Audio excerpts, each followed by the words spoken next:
The stars above Kirill Station blinked cold and indifferent, like they always had. Admiral Heron stood at the observation deck, arms crossed behind his back, jaw tight, watching the Empire's newest dreadnought glide into orbit like a silent predator. Its hull was pure silver, polished to blind, flanked by escort cruisers painted with the sigil of the Agyran Empire, a red sun devouring a blue planet. He didn't flinch. He didn't blink. But inside, the heat built. Heron was one of the few left who still remembered Earth. Not the sterilized version taught in the core world academies. The real Earth. A place of chaos, smoke, freedom, and fury. A place the Empire hadn't managed to rewrite yet, mostly because there was nothing left of it to sanitize. They'd turned Earth into glass 2 centuries ago, but even back then, whispers had survived, buried deep beneath the wreckage, carried from rebel to rebel in hushed tones. The Earth fleet was never fully destroyed. Some of the old warships had escaped the orbital cleansing. He'd grown up chasing those whispers like religion. Until last week, they were just that. Ghost stories. But then came the transmission. Uncoded. Raw. Ancient. Human military dialect no one had heard in generations. It came from the Perseus Veil, a dead zone avoided even by the most arrogant Imperial explorers. The signal was jagged, corrupted, almost torn apart by time. But it was there. Coordinates. A simple message. Fleet status, dormant. Command authority requested. Heron didn't tell High Command. Didn't even tell his own crew. He simply left. He took a scout ship, falsified logs, flew through 4 dead sectors and a radiation storm that nearly tore the plating off his hull. And then he saw them. They weren't ships, not in the way the Empire knew them. They were beasts, built of dark metals that didn't reflect light. Edges jagged, engines that purred like old-world tanks hungry for blood. Some were massive enough to cast shadows across moons. Others looked like blades wrapped in armor, and all of them were asleep, orbiting the corpse of a planet long erased from maps, the old Earth Navy, humanity's last real monsters. And when he beamed the ancient code, his heartbeat louder than the engines, the ships stirred. Not all at once, not with fanfare, but like wolves sniffing blood. Lights blinked awake, cannons adjusted, hull plating unfolded like wings spreading after a long slumber. And a voice replied, "Authority confirmed, awaiting directive." Heron had cried, like a man who'd found God in a tomb. Now he stood on Kirill Station, pretending nothing had changed, watching as the Empire prepared for another cleansing operation in the Tarsa Belt. Another rebellion they'd stomp flat under boots of propaganda and plasma. They didn't know what waited for them now. Heron had already given the order. The ancient fleet was en route, and they weren't coming to negotiate. They were coming to show the stars that humans were never tamed. A soft ping echoed through the room. "Sir," came the voice of his aide, a young lieutenant too green to be suspicious.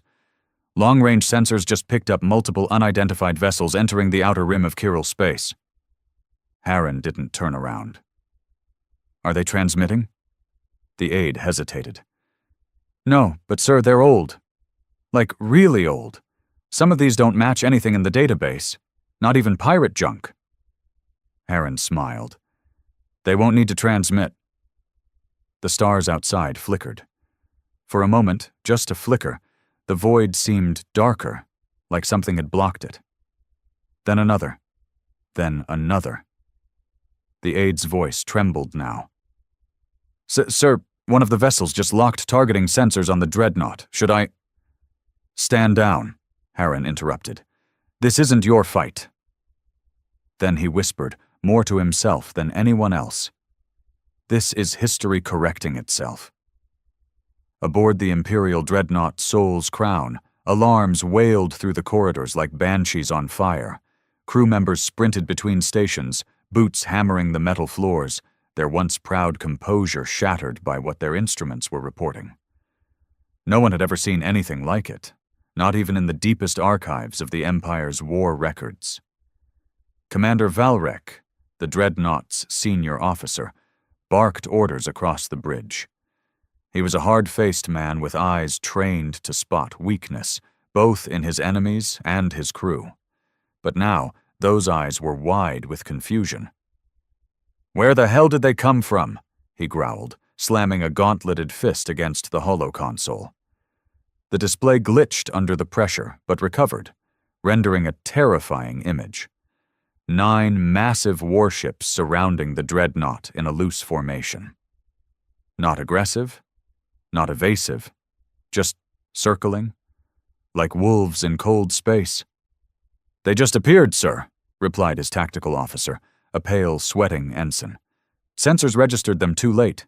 Some kind of displacement tech we've never seen before." Valrek stared at the largest of the ships.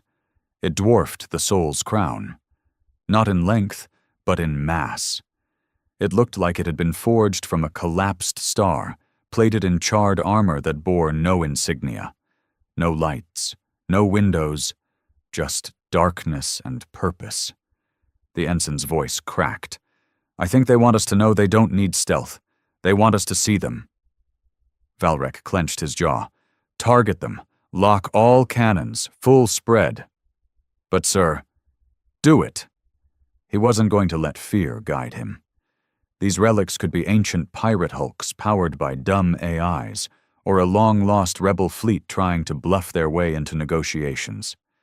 But if they fired first, Soul's Crown would answer with the full wrath of the Empire. Seconds later, the command board lit up red. "Targeting complete," the ensign whispered. "Missiles, lasers, rail cannons, all locked." Valrek exhaled through his nose. "Let's see if ghosts bleed." But before the order could leave his lips, the central warship, the biggest one, moved. Not fast, not violently, just a slow pivot, rotating until the flat surface of its massive hull faced Soul's Crown. Symbols lit up along its flanks in harsh, archaic yellow. Not Imperial language, not even translated. Just one message, in ancient human battle code. Engagement confirmed. Then hell was unleashed. The first shot didn't fire like a cannon. It didn't even make a sound. 1 second, the space between the Dreadnought and the ancient ship was empty. The next, it was filled with a beam of white-hot matter that punched through Soul's Crown's forward shields like wet paper. The Dreadnought groaned as it rocked violently. Lights flickered, decks went dark, screams erupted through the comms. "What the hell was that?" Valrek roared. "Direct hit," the ensign cried. "4 shields gone, hull breach on decks 3 through 6. We've lost 50 crew." Another beam. This one took off the communications array, the bridge filled with red strobing lights, the klaxons now shrieking like wounded animals. Valrek watched in stunned disbelief as the display showed the Dreadnought's right flank buckling, venting crew into space like blood from a torn artery. Then the railguns opened up. Not from the Empire, from the Ancients. Spikes of dark tungsten the size of dropships, moving faster than the eye could follow, tore through Soul's Crown like a child smashing a model ship with a hammer. Valrek fell to his knees, tasting iron in his mouth as the ship listed and gravity failed. The last thing he heard before the console exploded in front of him was a single voice, human, male, and laced with venom, broadcast across all Imperial channels. "This is Admiral Heron. I told you, the stars remember what you did." Far above, aboard the command vessel of the ancient fleet, designated Morning Star, Heron stood before a command table lit with holograms. Around him, no living crew, only drones, machines that moved like they remembered blood and war, older than any code still in use. They had no faces, but they obeyed. The flagship responded like it had been waiting for this war since the day it shut down. "Status," Heron muttered. One of the drones tapped into the display, projecting a live feed of Sol's crown torn nearly in half, its core reactor bleeding into space, flickering as backup containment fought to delay the inevitable. Primary target neutralized. Secondary hostiles in retreat. Imperial vessels showing disorganized formations. No effective countermeasures detected. Good. Broadcast on open channel, Heron ordered. A beat. Then the drone nodded. All frequencies were his. He leaned forward, speaking with deliberate control. This is Admiral Heron of the Earthborne Defense Coalition. You thought we were dead. You made sure of it. You burned our home, turned our history into propaganda, our people into ash. But our ships survived. And they remember every name, every fleet, every admiral who ordered the cleansing of Earth. He paused. To every rebel cell still breathing in secret across the galaxy, you are not alone. He let that sit in the air like oil on water. Then he added, to the Aegeran Empire, we are not asking for mercy. We are not offering terms. We are returning fire. He cut the transmission. No speeches, no begging, no diplomacy. This wasn't a war to win hearts. It was a reckoning. On the outer ring of Kyril Station, chaos reigned. Dozens of civilian vessels fled the docks, ignoring all Imperial orders to stay grounded. A merchant freighter clipped a station support beam and tore open its own hull in the rush. Fire suppression teams couldn't keep up. The station's governor, a soft-spined bureaucrat named Brennar, had already tried to flee. His shuttle was destroyed mid-launch by a rogue rail spike that came from nowhere. Or maybe it came from Morning Star. Heron hadn't ordered it. The fleet had autonomy. They made their own calls.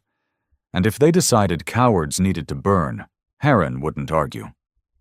Back on the bridge of Morning Star, he stared into the display as more warships came out of hiding.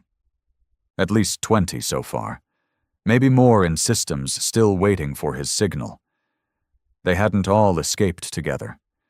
The old fleet had been scattered by desperation, broken command chains, and the sheer magnitude of Earth's death. But their AIs were designed with one unbreakable protocol. When signal Omega Earthfall is received, assemble. Wake. Defend. The protocol had been dormant for 200 years. Now it roared back to life like an avalanche. More pings lit up across the sector. Human warships, old beyond belief, rejoining their kin. Heavy cruisers with armor scarred by centuries of drifting through black space. Assault frigates with no living crew, piloted by AIs mad with grief. Subspace artillery platforms that hadn't fired in lifetimes warming up once again. And all of them pointed at the Empire. In the Imperial core systems, word spread faster than the sensors could deny it. Entire rebel colonies lit up in celebration. Hidden transmitters in slum sectors beamed the message across networks choked with surveillance. Earth lives. The old fleet rises. Humanity has come home. But in the gilded towers of the Empire's ruling class, the news was not received with celebration. The Empress herself, an ageless figure more symbol than sovereign, called an emergency conclave.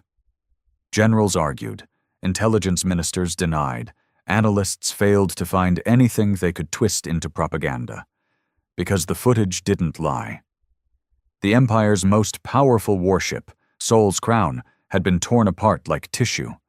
No alien had ever done that, only humans.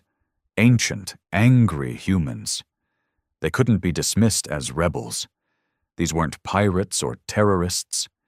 These were the last remnants of the only military force the Empire had ever feared before it erased Earth from the map. And now they were back, with a vengeance sharpened by centuries. The Empress said only 3 words before the chamber fell silent. Find their source. But it was already too late. The fleet wasn't hiding. The fleet was coming. The outer rim of the Tyrol system was supposed to be quiet. The Empire had long pacified the mining colonies there, installing obedient governors, stripping it of any cultural trace of its human roots. The region had been bled dry of resources, its people replaced by indentured laborers and synthetic administrators who answered only to the Empire's ledger.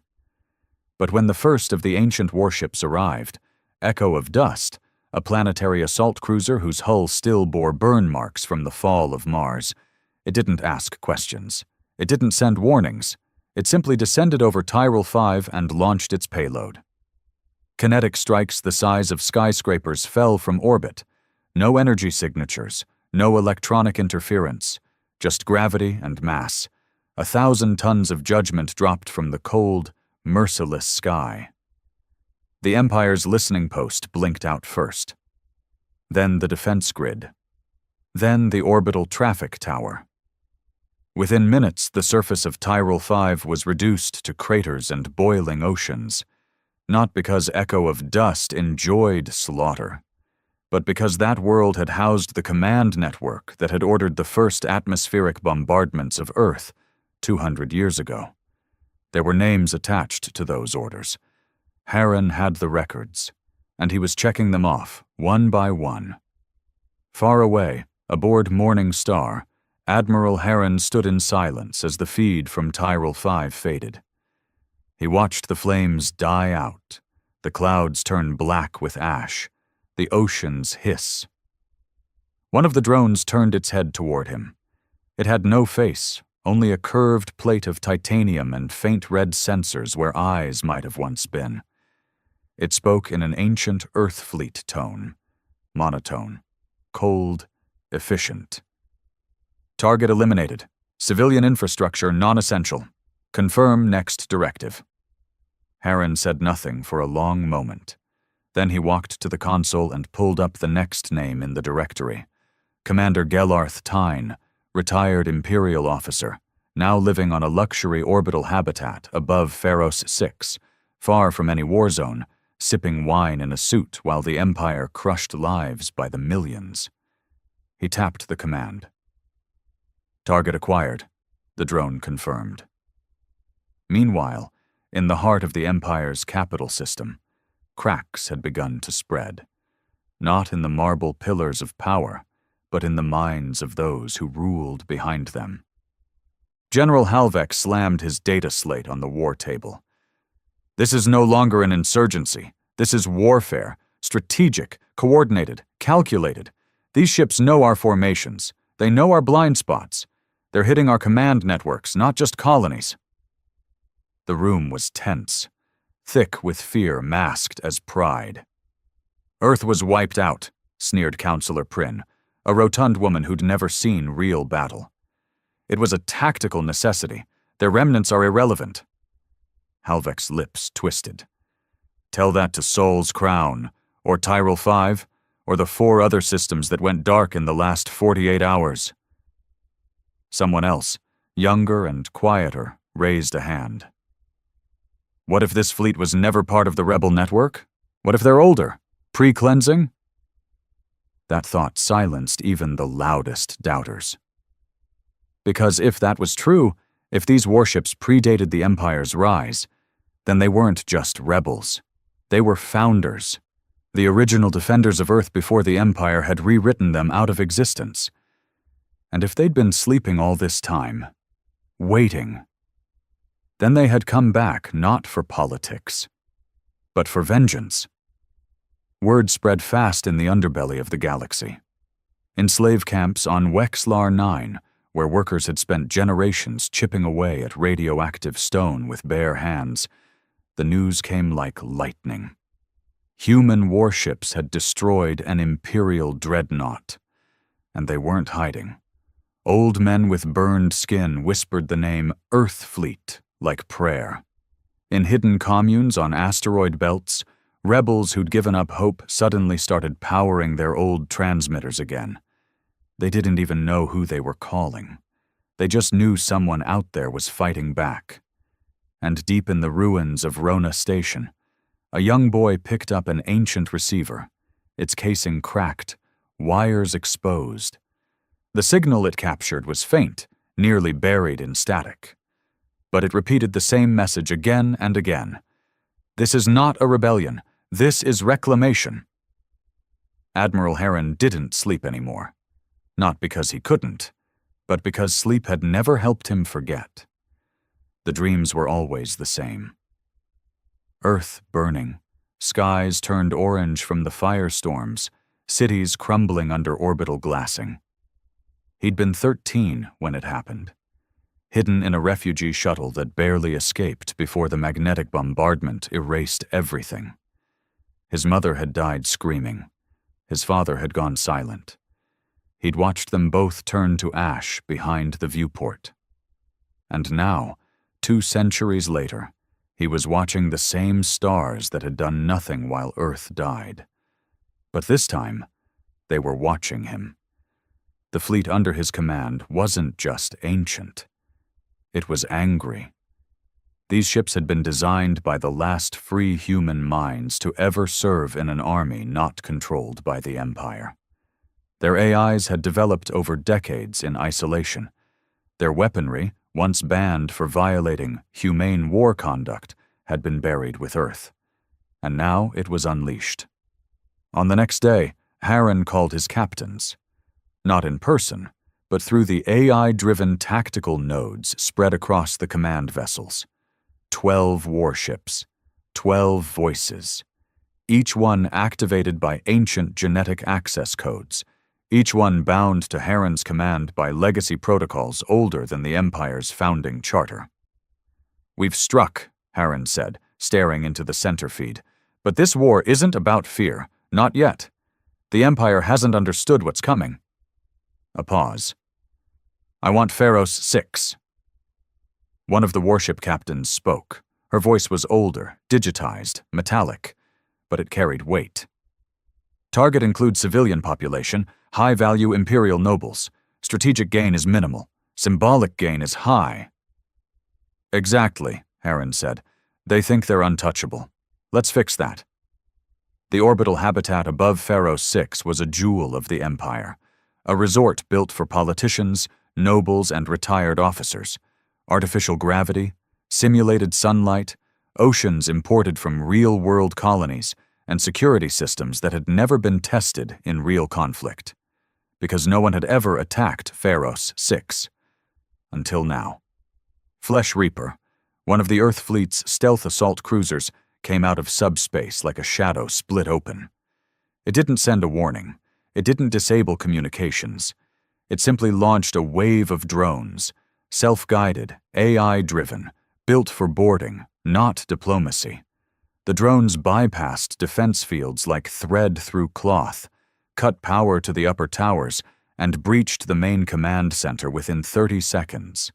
Commander Gellarth Tyne was in the middle of a brunch when they came. They didn't shoot him. They dragged him to the viewing deck, forced him to watch as Flesh Reaper charged its main cannon and obliterated the gardens where his granddaughter had played just hours earlier. The AI transmitted a message directly to his neural implant. "We remember Earth." And then it burned his body, leaving the rest of the habitat untouched. A message. By the end of the week, 5 more systems had gone dark. The Empire mobilized emergency fleets, raised taxes, imposed martial law. But the fear had already taken root.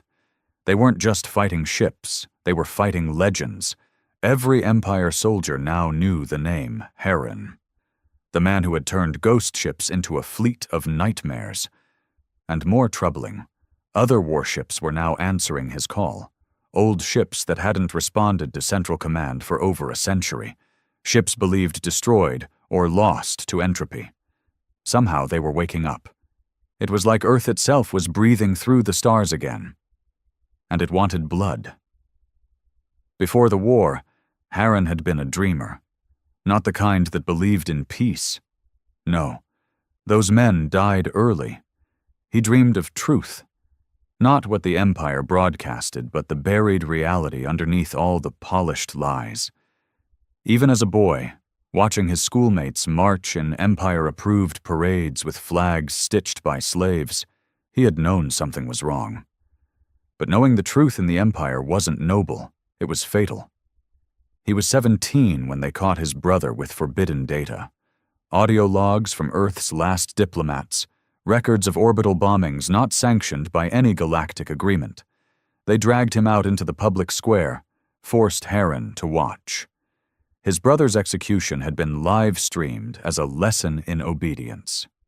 Most people clapped. Heron had smiled with them, pretended the rage wasn't boiling inside his chest like a forge with no vent. That night, he escaped the city and never returned. Now, over 60 years later, he stood aboard Morning Star, watching the Empire tremble as those old truths tore their way back into the galaxy, like forgotten gods demanding sacrifice. And yet, something still bothered him. The victories came too easily. Sol's crown was gone. Tyrol 5 turned to dust. Pharos 6 crippled. But the Empire was bigger than its symbols. It was resilient in its rot. And the Empress was no fool. She would retaliate, not out of fear, but calculation. "Status report," Heron said to the nearest drone. 10 additional ships have returned from deep crypt sleep, it replied, voice flat. Earth fleet capacity now exceeds 30 active war vessels. Intel? The hologram flickered to life. An Empire battle map showing red clusters forming near the mid-rim sectors. Heron frowned. Too many ships in one place, no trade lanes, no major colonies, just empty space. "What's there?" The drone hesitated. Sector designated Void Zone 14E. No known planets. Historically unstable. Empire records show several failed terraforming projects. No value. "Then why are they grouping there?" The drone made no guess, but Heron didn't need one. He turned away from the console and walked down the narrow hall of the ship, boots clicking softly. At the far end was a sealed chamber, lit only by a pulsing blue core. The Deep Archive. Only Heron could access it. He placed his palm against the biometric reader. It stung, drawing a drop of blood. "Voice print and genetic signature confirmed. Admiral Heron, welcome." The door slid open with a mechanical groan. Inside were rows of memory units, thousands of them, holding data salvaged from before Earth's fall. It had taken decades to piece together fragments from wreckage, old satellites, and decryption keys buried under ruins. But what he found there changed everything. Because Earth had never intended to die quietly. Its final protocol, Project Leviathan, had been deployed minutes before the cleansing. A massive black ops operation with no oversight. Entire moon bases converted into weapons labs. AI systems fused with human minds. Warships that broke every law of physics known to the galaxy. And it had vanished. Not destroyed, not erased, just sealed away. In Void Zone 14E. At the heart of the Empire, the Empress stood before her war cabinet, face carved from stone. They were failing her. Every day, more systems reported Earth fleet activity. Every day, more citizens whispered words like resistance and revenge. Entire battalions defected, especially those descended from human lines, swearing loyalty to Heron's name. "Enough," she said, silencing the arguments. "We cannot keep playing defense." One of her generals cleared his throat.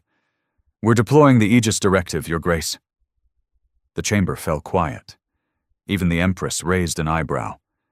"The directive was locked." The general's voice shook. "We've unlocked it." She considered that. The directive had been a last resort, a secret initiative buried under a mountain of ethics violations and classified records. It had been meant for use against alien insurgents, never their own kind. But desperate times had no lines left to cross. "What's the status of the Hallow Prince?" "En route to Void Zone 14E, the general said, "with the full Leviathan suppression force." The Empress gave a faint nod. Then she smiled. "Let Heron find what he's looking for. It will be the last thing he sees." 3 days later, Morning Star emerged from warp near the outer fringe of Void Zone 14E. Nothing moved. The void was black, thicker than usual, like light didn't behave the same out here. Static clung to the hull.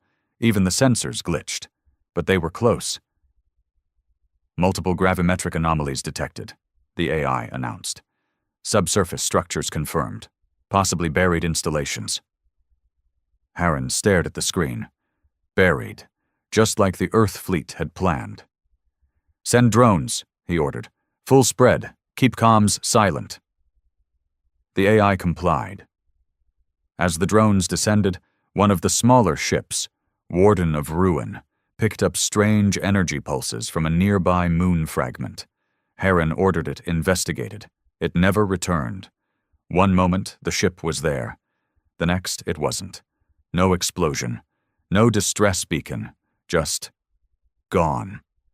"Retrieve the black box feed," Harren commanded. The final frames showed a shape, massive, skeletal, lit by red plasma, emerging from the moon's shadow. It wasn't a ship. It was something else, something older, and the Empire was already here. They came fast. 12 capital ships emerged from hyperspace in perfect formation, sleek, silver, humming with quiet death. The Hollow Prince, the Empire's super dreadnought, followed last. Twice the size of Morning Star, armed with forbidden weapons, black hole mines, neural disruptors, antimatter payloads. Every gun pointed at Harren's fleet. But Harren had seen worse.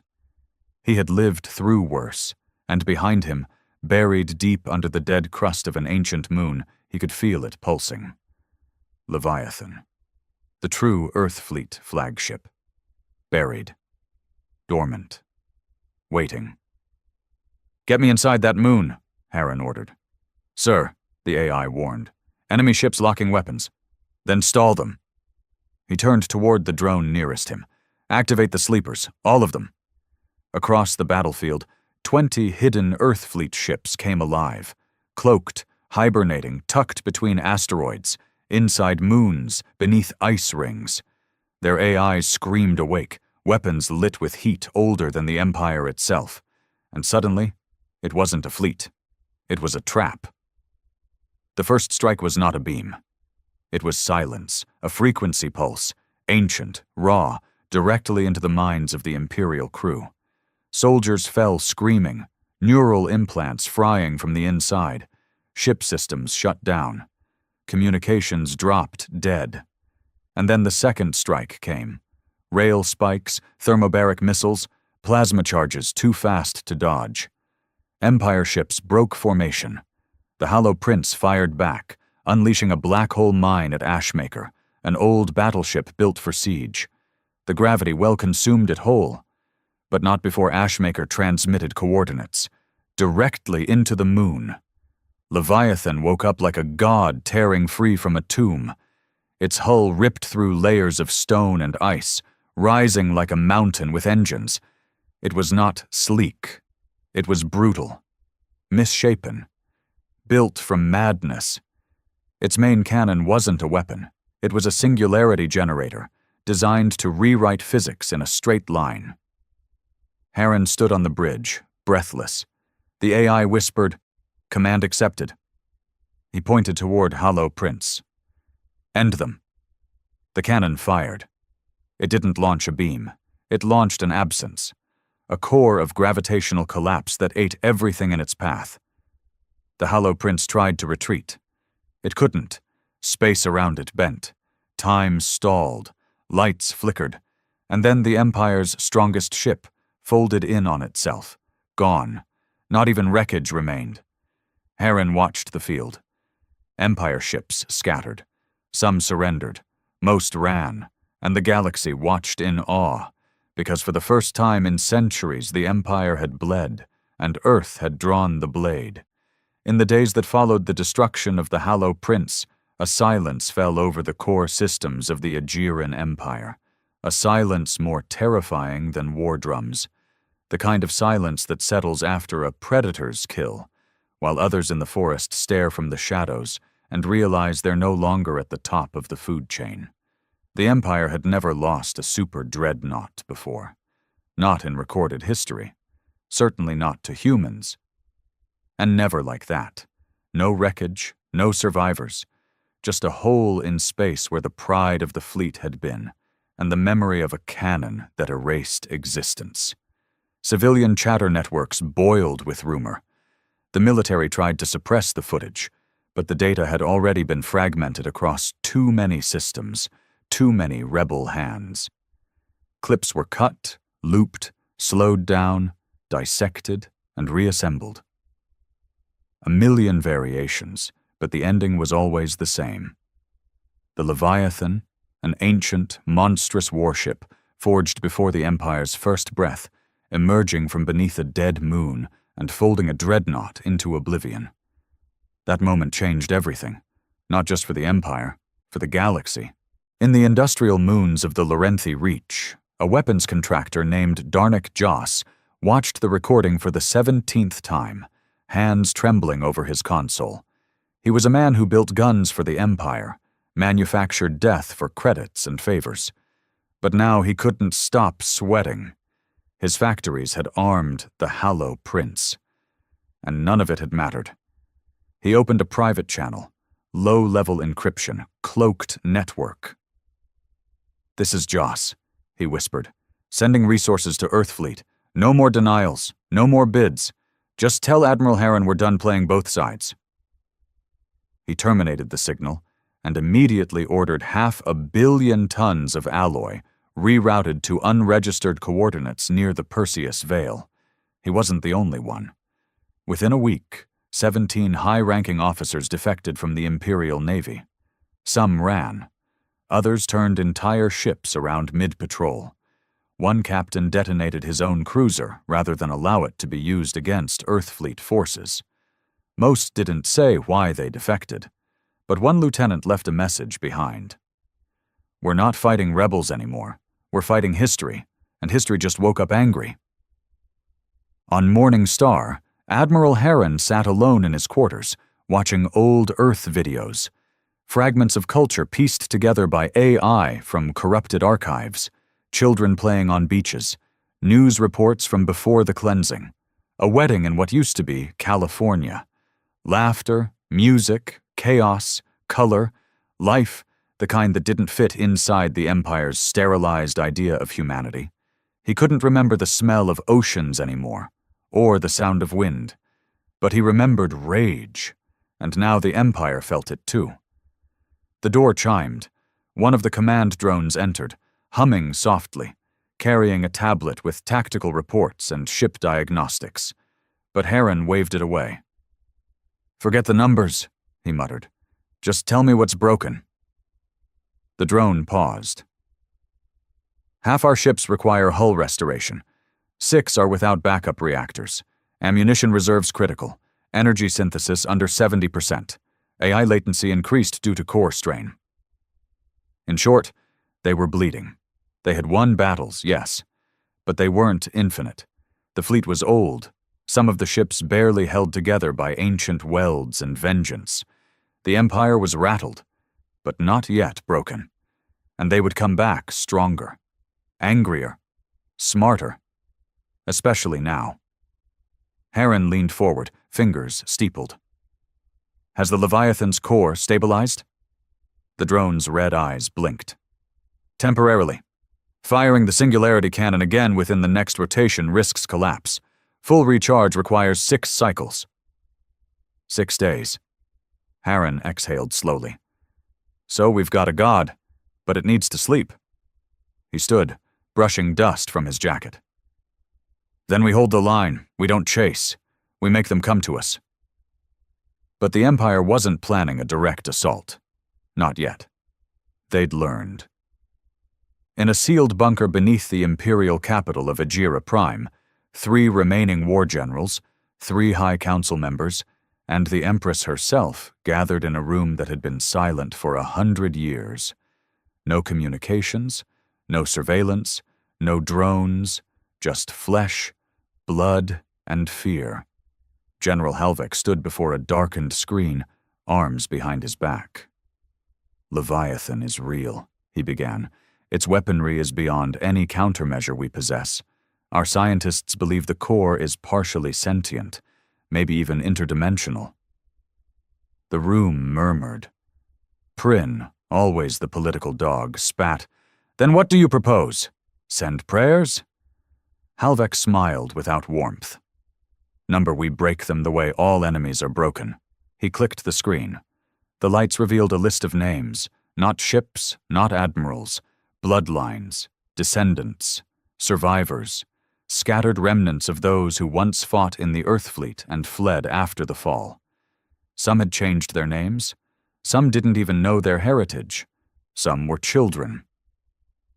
"Project Glassheart," Halvek said quietly. "We round them up. We use them. We bait Heron, or we burn them and make him watch." The Empress gave no expression.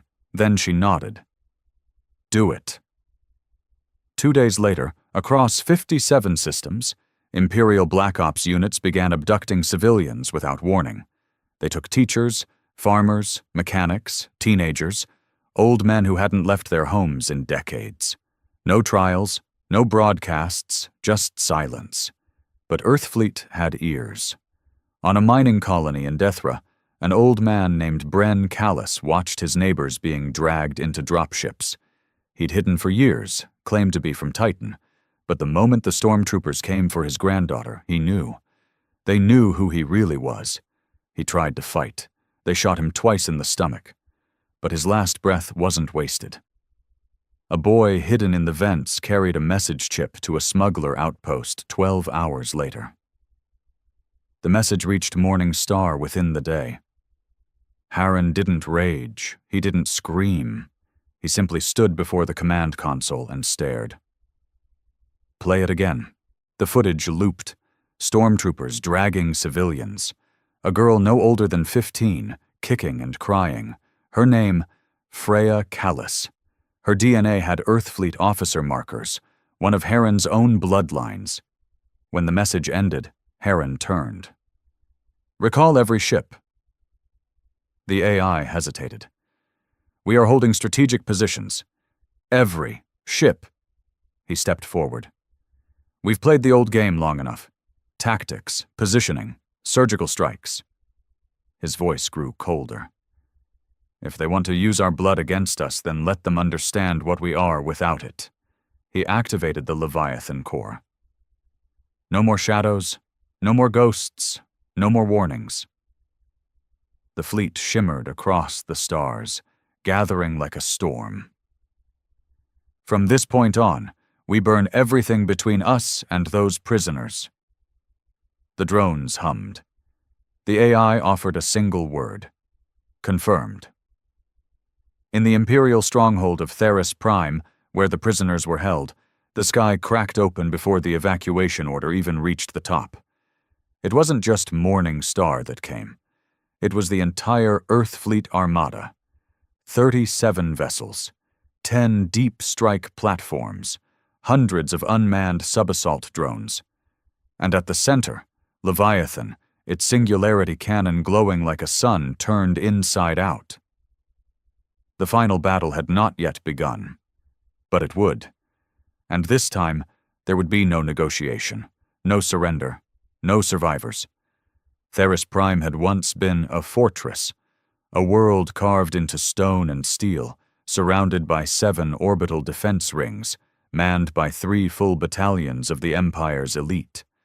It was where prisoners disappeared, interrogations were never questioned, and secrets were buried in bunkers so deep even their architects forgot them.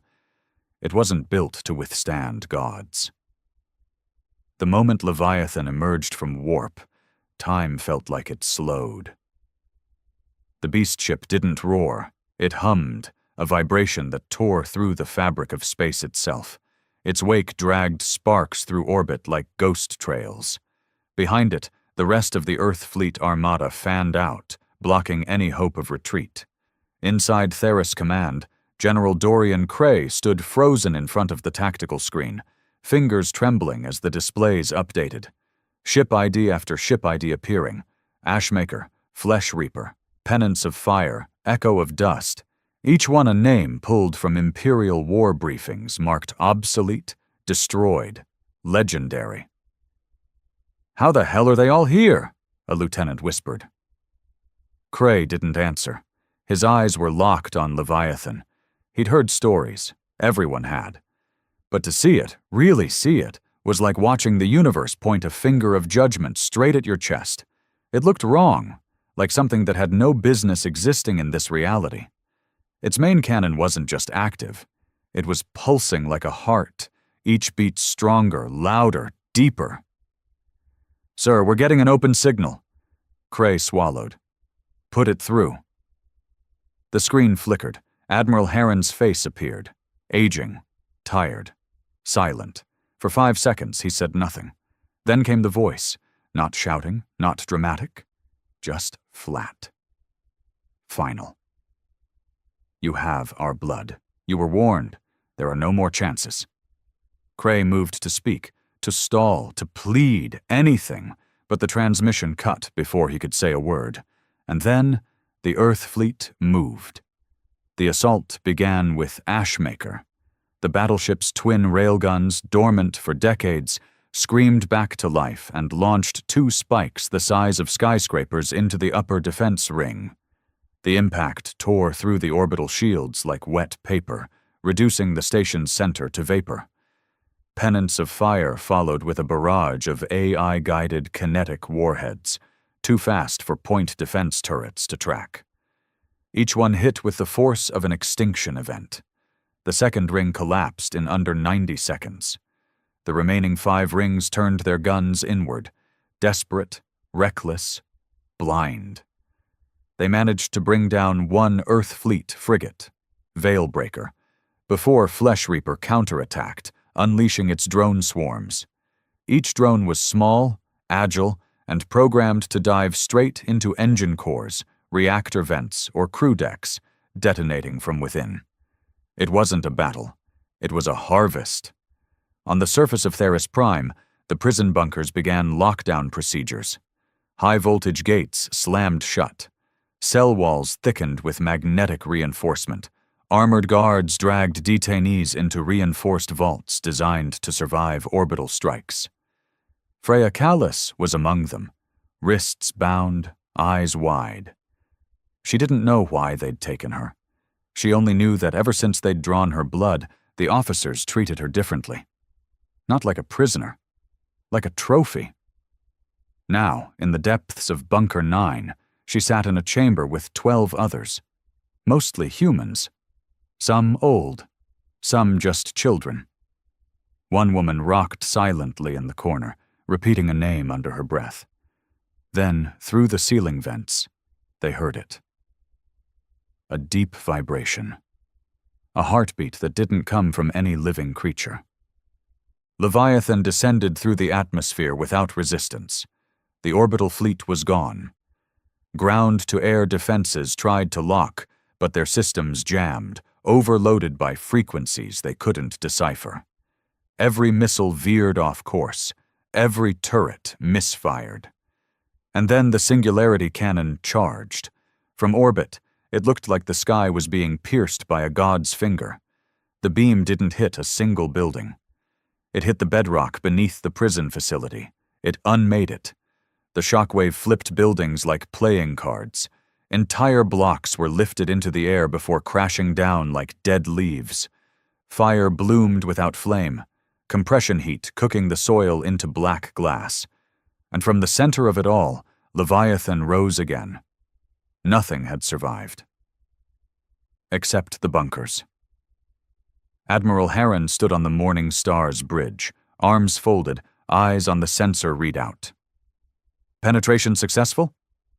"Affirmative," the AI answered. "Bunkers are intact. Thermal signatures suggest prisoners remain alive. Surface resistance, minimal." "Then we go in."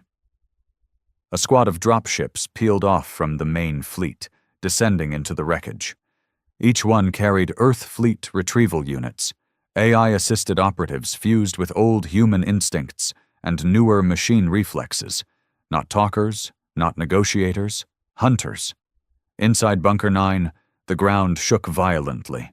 Dust fell from the ceiling. The guards screamed at each other, trying to re-establish uplinks. Their comms hissed static. Then the outer blast doors turned red. Freya clutched the bench, breathing fast. An officer shouted, "Reinforce that door!" Too late. With a thunderclap, the steel exploded inward, and 3 figures stepped through, tall, silent, armored head to toe in obsidian alloy. They didn't ask who was who. They scanned DNA from across the room, cross-referenced it in seconds. Then one of them knelt before Freya. "Freya Callis," the voice said through modulated filters. "Blood of Commander Tyrell Callis, Earthfleet. Confirmed." She stared, eyes wide. "Your grandfather died sending your message." She couldn't speak. "We're here to finish it." Within minutes, all 17 prisoners were secured. And within 10, every Imperial officer on Theras Prime had been executed. Not with cruelty, with precision, with memory. Earthfleet didn't take prisoners. Not anymore. From orbit, Admiral Heron watched the last of the bunkers crumble as Leviathan withdrew its cannon and powered down. He should have felt triumph, but all he felt was hunger. Not his own. The ships. Leviathan wanted more. It had been built to end wars before they began. A last resort. A warning written in gravity and death. And now it was awake, surrounded by its siblings, breathing deep the scent of vengeance. But how much further could they go? How many more systems could they burn before they became the very thing they hated? One of the drones turned toward him. "Admiral, message from a new source." "From where?" "Unknown system. Civilian ship.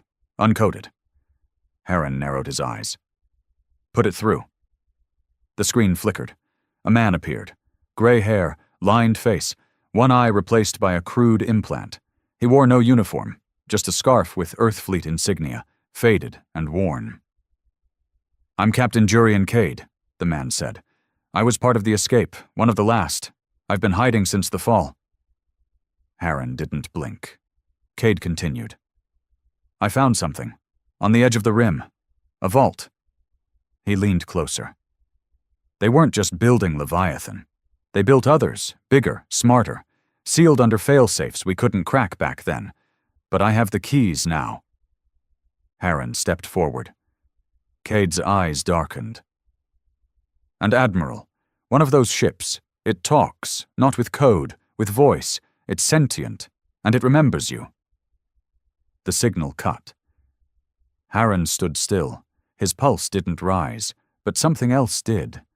A feeling he hadn't tasted since he was a child, staring into the ash of a dead world. Dread. The coordinates came through within an hour. Buried in a slipstream pocket past the Skarn rift, the location Cade had sent wasn't marked on any Imperial or Rebel star charts. It was deep space.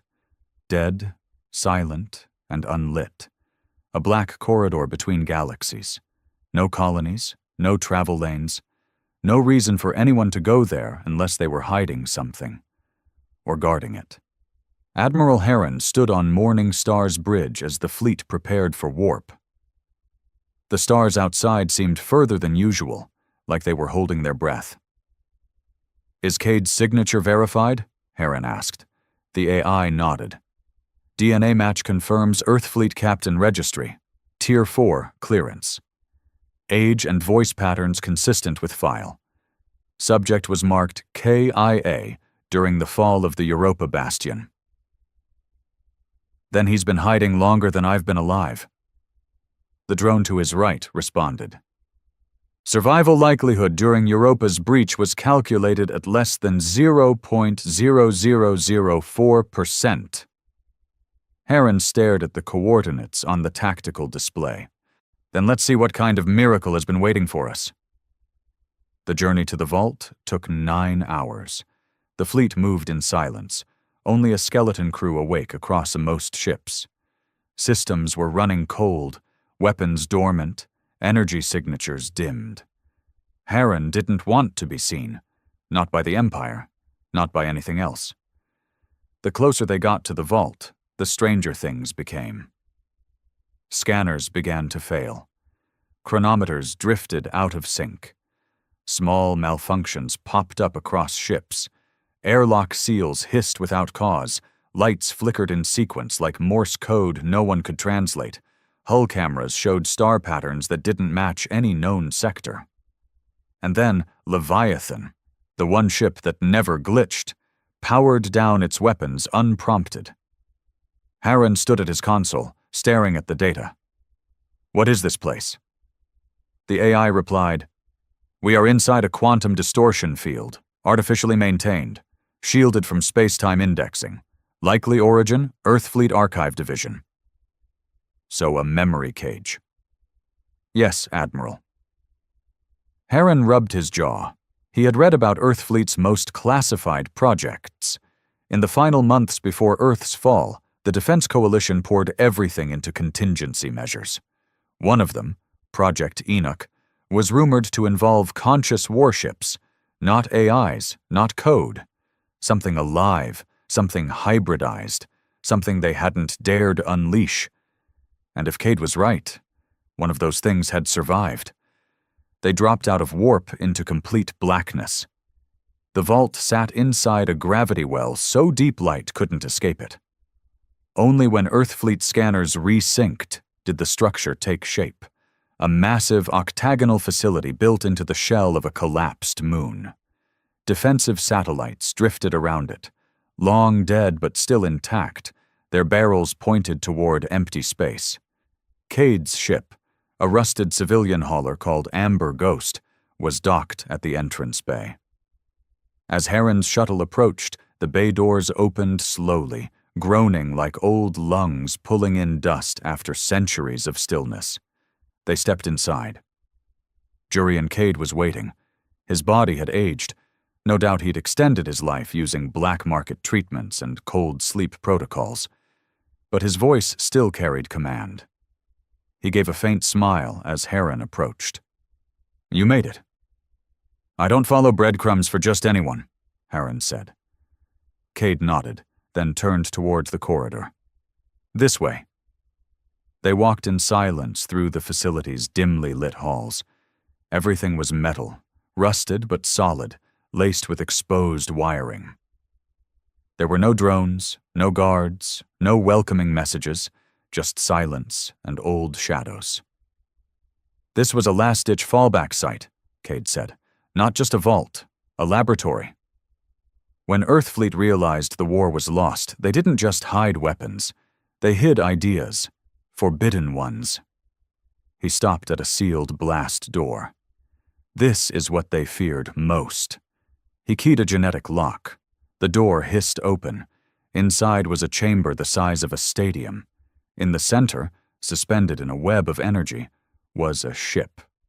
Sleek. Black. Built from alloy Harren didn't recognize. Its curves were unnatural, organic almost. The front hull opened into a maw lined with glowing filaments like veins. The bridge had no windows, no external guns, no engine ports. It breathed. Cade stared at it with something close to awe. They called it Nyx, designed to outthink, outmaneuver, and outlive any fleet ever conceived. Its core isn't AI, it's hybridized consciousness. "Human?" Harren asked, voice low. "Yes," Cade said. "Willing donors, volunteers, the terminally ill, war heroes, scientists. Their minds were transferred, fused into Nyx's core. She doesn't run the ship. She is the ship." Harren stepped closer. The room seemed to grow colder as he approached. "And she knows who you are," Cade added. The chamber pulsed, not the lights, the air itself.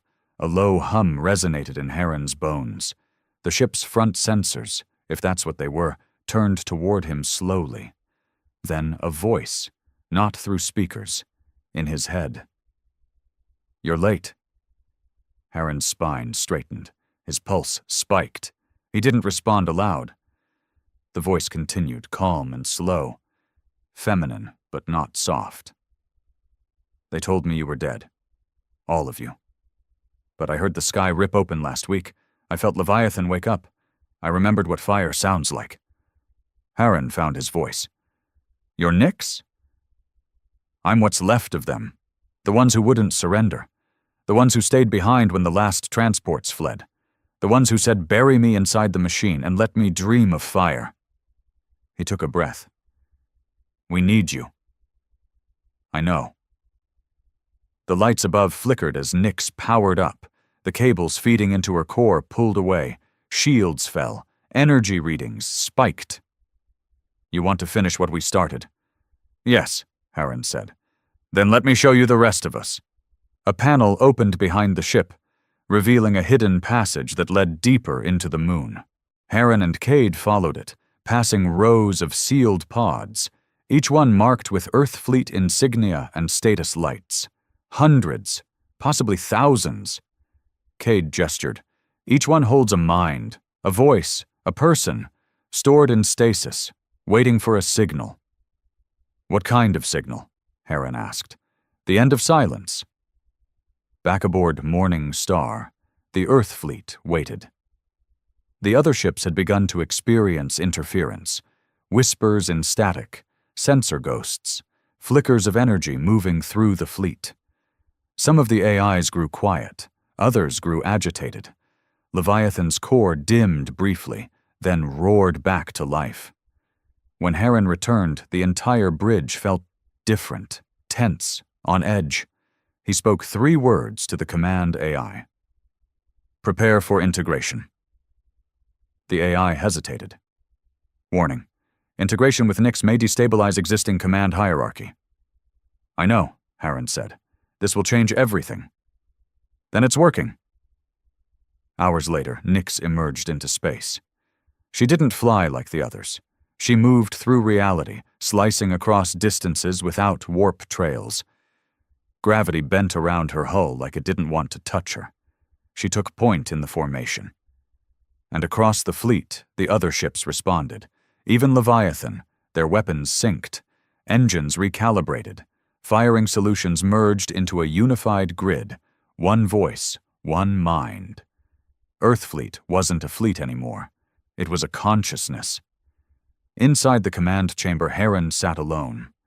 Nyx spoke again, this time aloud, her voice echoing through the steel like a storm behind a whisper. The Empire is still building. They have new weapons, ones they copied from our own dead. I know, Harren replied. I want to hit them before they finish. Nyx paused. There's one more vault. Harren turned sharply. Where? Under the dead ring of Thalos, buried in glass. They sealed it when the Empire took the moons. But we left something behind. What? The room grew cold. Nyx's voice dropped. Something we were afraid to use. Not a ship, a seed, a virus for stars, a memory that burns systems from the inside out. If we deploy it, the Empire dies in 1 generation. Harren froze. You're saying we can erase them? Yes. He stared at the stars on the display, quiet, distant, watching. He clenched his fist. Take us to Thalos. The stars over Thalos didn't blink. They just watched, cold and unfeeling, as Earthfleet arrived like a dark tide pouring into the forgotten edges of the galaxy. The Empire had turned the Thalos ring into a graveyard 100 years ago. After the moons rebelled, after the last screams went silent under orbital fire. They called it cleansed, a dead system, no value, no return. But they hadn't touched the core. They hadn't touched the vault buried under the glass crust of Thalos 9. Because even the Empire feared what Earthfleet left there. The seed. A weapon born from desperation. A living virus encoded in quantum fragments, meant to infect stars, spread through solar winds, and rewrite the DNA of light itself. Theoretically, once released, it could infect entire systems within days. It didn't destroy worlds. It erased memory, made systems forget how to sustain life. Atomic laws broke down. Planets stopped spinning. Suns refused to burn. a weapon that could rewrite creation by corrupting its instructions. Nyx led the fleet through the outer rim. Her hull shimmered with static light, her voice a storm that passed through the comms like a ghost whispering through steel. "We're close." Heron stood at the forward observation deck of Morning Star, staring at the glass ring of Thalos 9. Beneath it lay humanity's final sin. A weapon so dangerous Earthfleet hadn't dared to use it, not even when Earth burned. But now the Empire had kidnapped their blood, killed their survivors, defiled their legacy. Now, maybe the time had come. "Status?" Heron asked. The command AI responded calmly. "Surface resistance, none. Planet uninhabited. Radiation levels stable. Vault signature detected 15,000 meters beneath glacial crust. Energy pulse consistent with seed containment. Drill through." A moment passed. Then the drill ships dropped like fangs from the sky. On the surface of Thalos 9, the ice boiled as lasers carved through it. Beneath, steel claws dug through ancient stone and frozen crystal. The Earthfleet retrieval team moved fast. No hesitation, no second guesses. At the 14,500-meter mark, the drill struck something hard. Not metal, not rock. Something alive. It pulsed once, then again. And then it opened. The vault wasn't a chamber. It was a chrysalis, built around the seed like flesh around a heart. Inside floated a sphere the size of a cruiser's bridge, suspended in null gravity. No seams, no lights, just a black, pulsing core that seemed to drink in energy. The retrieval unit sent its signal. Aboard Morning Star, Nyx's voice returned. "It's active." Heron stood still. His jaw tight, his hands behind his back. A soldier at war with something far deeper than the Empire, his own morality. "We launch it," he said finally. "How long until it spreads?" Nyx didn't hesitate. 2 standard days. After that, irreversible. Galactic communication networks will collapse within a week. Star cores will mutate. Entire sectors will fall dark. The Empire will die. But so will others. He turned toward the stars on the screen.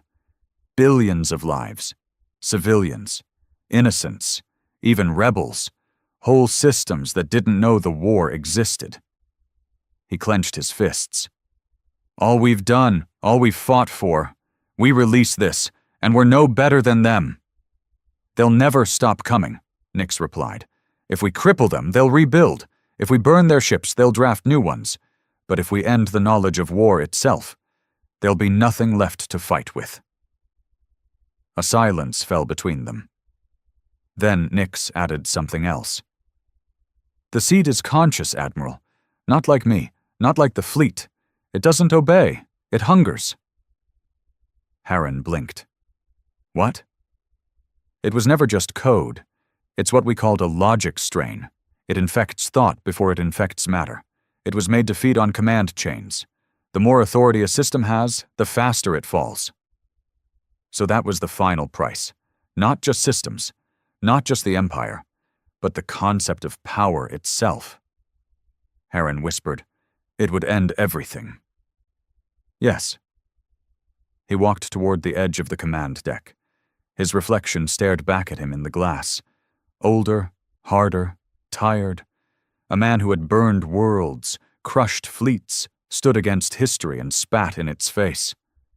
But now the greatest weapon in human history waited for his command. He closed his eyes and remembered Earth, his mother's hands, his brother's laughter, the roar of falling fire, the silence after. Then he whispered, "Bring me Freya Callis." In the medical bay of Morning Star, Freya stood in a clean uniform now, Earthfleet gray, the insignia stitched at the collar. Her face was pale, but her eyes held something sharper than fear. Clarity. She saluted when Heron entered. He waved it away. "You're not enlisted?" "Yet," she replied. He studied her. "You know what we found?" She nodded. The weapon. He paused. You think we should use it? She didn't blink. I think the Empire should never rise again. And if the stars die with them? She stared at him. My grandfather said something before they killed him. He said, the future belongs to whoever wants it badly enough to burn everything that came before it. Harren nodded slowly. Then he turned and walked back to the core. The fleet aligned in formation above Thalos 9. All systems green, all weapons primed. The seed rose from the surface, suspended by energy beams. Its core pulsed faster now, sensing freedom. A hunger wrapped in light. Harren stood at the final command console. One button. One touch. That was all it would take. Behind him, Nick spoke one last time. Once it begins, I can't stop it. It will feed. On data, on memory, on war itself. What remains may not even remember what was lost. He touched the console. Paused. His finger hovered. He saw Earth. He saw its death. He saw his fleet, the rebels, the defectors, the survivors. He saw what they'd done. Then, he pulled his hand back. No, he said. Nix was silent. I won't become what I hate, Harren muttered. Not for revenge, not even for justice. He turned. We fight with fire, not with extinction. He looked at the AI. Seal the seed back inside the vault. Lock it, bury it again, then set a self-destruct protocol. Nix paused. Confirmed. A wave of relief, or was it grief, passed through the ship, and the seed screamed, not aloud, inside them, a psychic wail that made the hulls vibrate. The fleet felt it, and still, Harren stood. Do it, he ordered. The vault closed. The seed was sealed. The surface of Thalos 9 turned to glass again as Leviathan fired one final blast, melting the crust shut. What lay beneath would stay buried. Forever. The fleet turned. The war was not over, but something inside it had changed. They would fight. Yes, and they would burn every last ship the Empire sent after them. But they would remember this moment, not as a refusal to destroy, but as a choice to remain human. Weeks later, in the ruins of a forgotten Empire outpost, a broadcast echoed across the stars. Admiral Harren's voice, raw, clear. We are Earthfleet. We do not forget. We do not forgive, but we do not erase the stars. We earn them back. And across the galaxy, for the first time in centuries, people began to believe again.